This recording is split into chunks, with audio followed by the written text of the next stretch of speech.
So today we are going to learn one more important unicast routing protocol, and that unicast routing protocol we are going to call it as a border gateway protocol. So this border gateway protocol we are going to learn in your syllabus according to your syllabus, that is a version 4. So therefore we are going to learn this border gateway protocol which is related to the version number 4.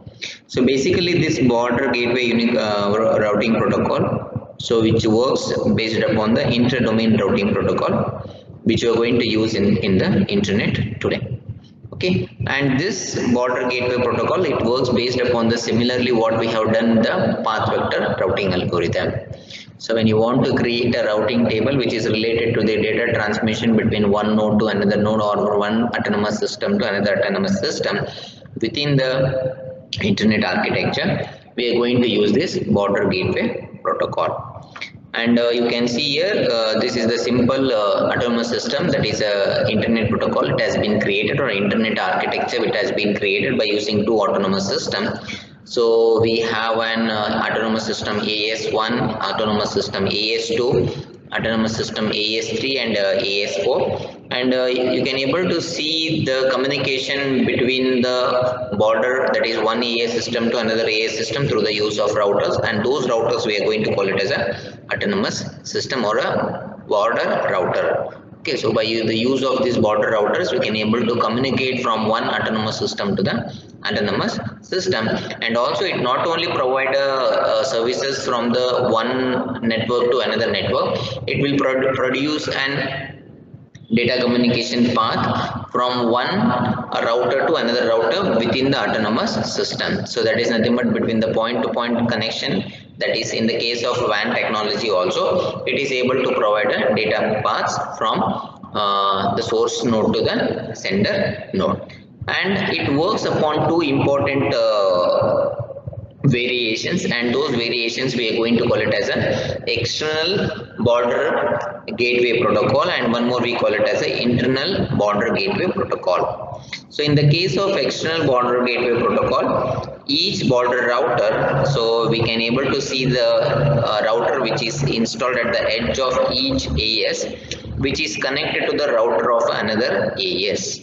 So you can able to see the external BGP operations, that is the left side of the diagram. So the router, that is the router which is present at the border of one autonomous system, which is in turn connected to the another autonomous system of the another router. So such a mechanism we are going to call it as a external BGP operation, and whereas the communication between one router to another router within the autonomous system we are going to call it as a internal autonomous system. So in this internal BGP operations, all the routers which are presented within one autonomous systems are responsible. So in order to differentiation between the external BGP operations and the internal BGP operations, so we have used the solid line representation between the data path communication from router 1 to router 2 for a eBGP session, and for within the internal data communication within the router, so we have indicated a dash, that is a dotted line representation for the data communication. And for each AS you can see the network implementations we have given, that is which are the networks which are being connected for each autonomous system, that is a routing table, it has been highlighted over here. So for the AS2 autonomous system you can see the networks which are connected to N1, N2, N3, N4, and for the through N2, so which are the networks which has connected, that is for the router number 2, that is a router number 5 which has been connected to N8 and N9. And the next subsequent router which has been connected from the AS1, we call it as R1, that is a router 1, and for the AS2, so the next router we call it as a R5. Okay, so this is how we can able to create a routing table which is associated to the each autonomous system, and we have external BGP sessions, we have internal BGP sessions we have, and also the point-to-point communications between the WAN technologies also we can able to see this in this diagram.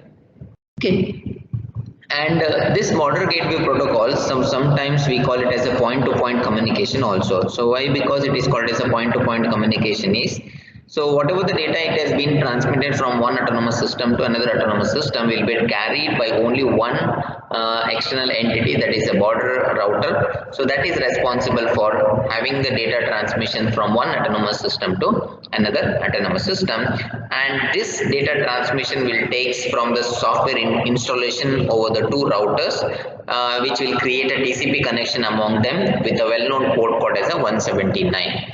So from the 179 protocol, if they are connected, so the two routers which are connected from the 179 port number means, then we can say that they are internally connected to the data transmission from one node to the another node. Okay, and these two router will run on a BGS process. We call them as a BGP peers and BGP speakers, we call it as. When two routers, in the case of external entity, the communication between one router to another router, in the case of external BGP operations, we call it as a BGP peers and we call it as a BGP speakers, we will be calling it. Okay, and there are variations, different physical connectivities of these border routers has been highlighted. Okay, so depending upon the speaker messages and depending upon the exchanges messages which will take from one autonomous system to the another autonomous system, so we can able to see it over here. So you can see in the figure there are three pairs are there, that is the routers which are connected in the three pairs. That is nothing but from R1 to R5 one connection is there, and from R2 to R6 one more connection is there, and from R4 to R9 the connection has been established, and the connection between three pairs is established over the three physical WAN technology, that is from the N5, N6 and N7. Okay, so but there is necessary for us to create a logical TCP connections on top of the physical connection, so that we can able to exchange the messages between the routers. Okay, so in such a cases what we will do is each logical sessions are connected from one router to the another router through the use of session values. Okay, so this is how your external BGP operation will takes place. Okay, but the thing is there are three important problems that we need to address in the case of external BGP operations. So what are those problems is, the first one is sometimes some border router do not know how to route a packet which has been designated from the neighboring AS system. So if the border router, if it does not know the neighboring routing information or the network which has been connected to means, then that is a problem you need to address in the case of external BGP operation. So in the diagram what we can able to see here, if the router does not know how to route the packet which has been designated for the network number, that is AS3 and AS4, then it is that leads to a problem. So in the such a cases what we are going to do is, the same cases can be established, or the same situation you can able to see in the router number 6 and router number 9 along with R5 and R6. Okay, so your router 9 also does not know about the network which has been there in the AS2 and AS3. So how you are going to incorporate all those variations has to be studied in the external BGP protocol.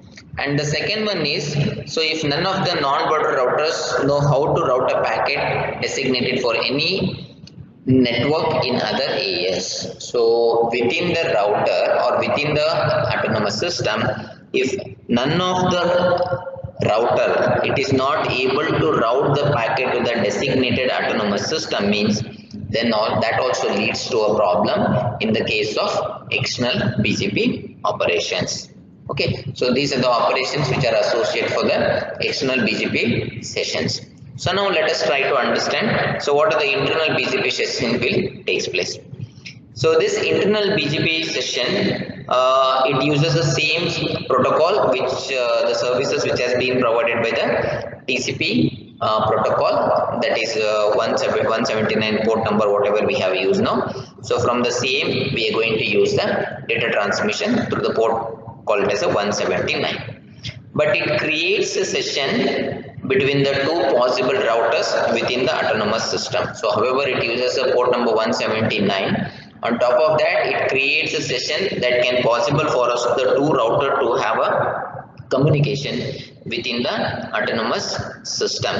Okay, so in such a cases, what we are going to do is, in a particular autonomous system, if one router will be having only one internal BGP operation at any instant of time.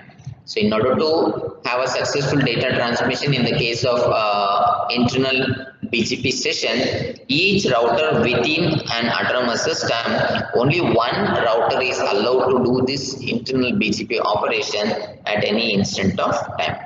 So in the second case, if there are n routers are there in the autonomous system, means then we need to have a n into n minus 1 divided by 2, that is IBP sessions we need to create for the entire autonomous system in order to prevent the looping problem. So this is which is related to only one network. So if you have a n autonomous system means, so in order to avoid the looping problem between the data transmission means, then we need to create a internal BGP sessions. So how many internal BGP sessions we need to create is, so if we have a n routers within the autonomous system means, then you need to create a n into n minus 1 by 2, that is a natural number, the sum of natural first n numbers, so equation whatever we are going to use it. So that equation will give you, so how many number of internal BGP operations are required within the autonomous system, we can able to get from that expression.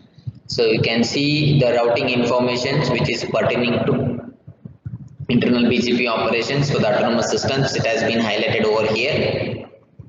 Since the data transmission is happening within the autonomous system, you can see for the first autonomous system, we have a router 1 is there, and we have a router 2, router 3, and router 4 is there. So for the first router R1, so what is the networking device which are connected? That is nothing but N8 and N9 which has been connected, and the autonomous system which are connected for the first router is the AS2 which has been connected, and AS1 it is which is internally connected. Okay, so the second autonomous system, that is AS2. So for that, your network N13, that is N14, N15 are connected, and the next associated immediate router is R4, and the autonomous system which are connected for the AS3 is AS1 and AS4. So similarly for the autonomous system 3, similarly the autonomous system for 4, which has been highlighted in this diagram. Okay, so these are the operations what we can expect in the case of the internal operations which is related to the border gateway protocol. Okay, and the next one more important thing what you need to understand in the case of this BGP is that the path attributes. So what you mean by path attributes is, so I told you this BGP protocol it works upon the path vector mechanism, that is a creation of data transmission will work upon the that is intra-domain routing protocol, that is it works based upon the RIP protocol, or it will be worked upon based upon the OSPF protocol. So therefore in such a cases what we are going to do is, generally the destinations will be associated with the two information. Generally the destination will be associated with the two piece of information. The first piece of information we are going to call it as a next hop, and the second piece of information we are going to call it as a cost value. Okay, so these are the two important things what we are going to address in the case of path attributes, or when we want to define the paths from source to destinations. So these are the two important things what we are going to consider. Okay, so the first one what is nothing but the address of the next routers which is to be, the packet has to be delivered, so that designates the next hop, and the second one it will defines the cost of the final destination. Okay, so the second one will defines the cost of the final destination.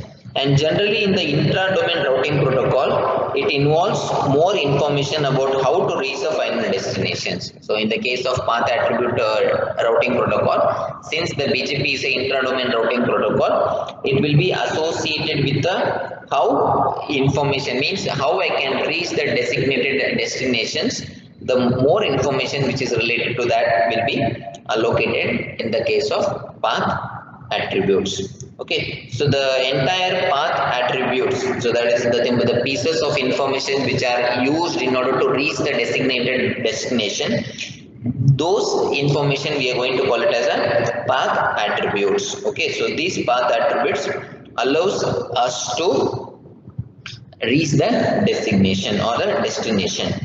And these path attributes are being divided into broadly two categories. So one we call it as a well-known, and second one we call it as a optional. Well-known attribute, it is nothing but it is recognized by the all router. In order to recognize all the router, we were going to use this well-known attributes, or the well-known attributes we will be using. Whereas in the case of optional attributes, we are going to use either for the transitive or data transmission between one AS to the another AS, we are going to use it. Okay, so the data format how we are going to use in order to do the data transmission, which is using path attributes, we are going to use the format of the path attributes how we are going to create. So the figure 20.29 that represents how we can able to create these attributes over the data transmission through the use of path attributes. So it basically consisting of these are the fields. So the first field we call it as the origin 1, or also it is called as a type 1. So this type 1, it is also called as a mandatory attributes, which will define the source of the routing information, which will define the sources of routing information. And this attributes can be defined by one or three values, or these attributes can be defined by one of the three different values.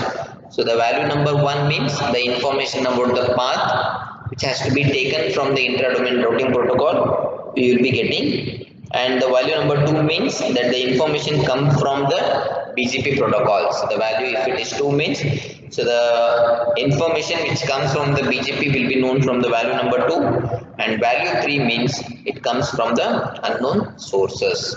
Okay, so this origin type 1, it can hold 3 values, value 1, value 2 and value 3. And the second field in the BGP attribute, we are going to call it as path. So this we call it as a type 2. This is also well-known mandatory attributes we are going to use it. So it defines the list of autonomous system through which the destination can be reached.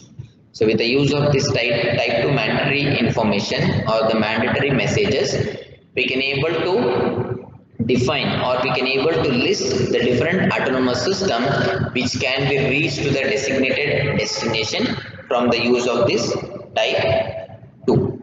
Okay, and the next one we call it as a next hop, or also it is called as a type 3, and it is also well-known mandatory attributes, so which will define which is the next router which the data has to be forwarded. So it will give you information about the where exactly the data has to be routed to the next router.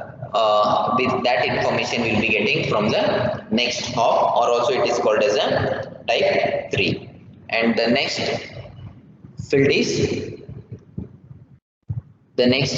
we are going to call it as a local PREF. We are going to call it as a local PRF, that is nothing but type 4. And this local PRF, sorry, the type 5. So this type 5 we call it as a local attributes, and it is known as a discretionary attributes we are going to call it as, and it is related to the administrative activities. So when you want to do the data transmission between one autonomous system to another autonomous system, so there are several administrative management, that is governing policies for the data transmission, pricing policies has to be obeyed. So all those details will be present in this local PRF, that is a type 5 messages. So for example, so the router which has been preferred by the administrators will given a higher local preferences in this local pref type messages. So for example, in the case of internet which is having 5 AS, so the administrator AS1 can set a local preference value for the 400 to the path AS1 to AS2 and AS2 to AS5, or we can set a value called as 300 for the path AS1, AS3 and AS5, and we can set a value for the path AS1, AS4 and AS5. Okay, so the next attributes we call it as an automatic, that is atomic aggregator type 6. So this is also a well-known disciplinary attributes which will define the destination prefix as not aggregated. It only defines a single destination network. So means it is the only one entity which will define a single destination network. And if this attribute does not have any value over the field means, so we can call this value as a 0. Okay, and the next one we call it as an aggregator. So this is an optional transitive attributes we call it as, which will enable us to define a destination prefix value, which will enable us to define a destination prefix value for the BGP protocol. Okay. So the next one is, so how we can able to select the routing mechanism in the case of BGP protocol. So you can see here when we start or when we create a network, so first find the router with the best local pref value, and depending upon the value which is there, so if it is 1 means then we are going to select the next router for the next hop. If the value greater than 1 means then we need to find it out what is the lowest multi exit disk value we were going to check it, and if it is 1 means we are going to select the next router. Again, if it is larger than 1 means then again we need to find the router which is having the shortest AS path value. So once we have find it means then we are going to establish a path which will having a least cost for the next hop, and depending upon that we can able to create, either we can able to create an internal BGP operation or a external BGP operation. So based upon that our router can be selected in this path. Okay, so this is how we can able to establish a routing mechanism in the case of BGP protocol. So we are going to use several messages for the data transmission between the BGP speakers, as we know that we are going to use the BGP speakers in the earlier cases, and these speakers we will be having different messages, and those messages has been listed over here. So the first message what we are going to use is the message we call it as an open message. So why you are going to use this open messages? In order to create a neighborhood relationship, a router that running on a BGP to set up a TCP connection, we will be using this open message. So with the use of this open message, we can able to create a TCP connection between the neighboring routers. So in order to create this TCP connections, we will be using this open messages during the route selection process. The second one we call it as a update message. So this update message, it is a heart of the BGP protocol. We are going to use this message in order to notify. So what are the withdrawal destinations or the withdrawal routers, they have advertised the newly created destination from source to messages. So if you find a newly created path between source to destination means, then it has to be advertised to the neighboring nodes. So in such a cases we are going to use this update messages. And one more messages we are going to use, that we call it as a keep alive message. So this keep alive message, in this message what we are going to use is a BGP will exchange the keep alive messages regularly in order to make sure that the link is active throughout the data transmission between the source to destination.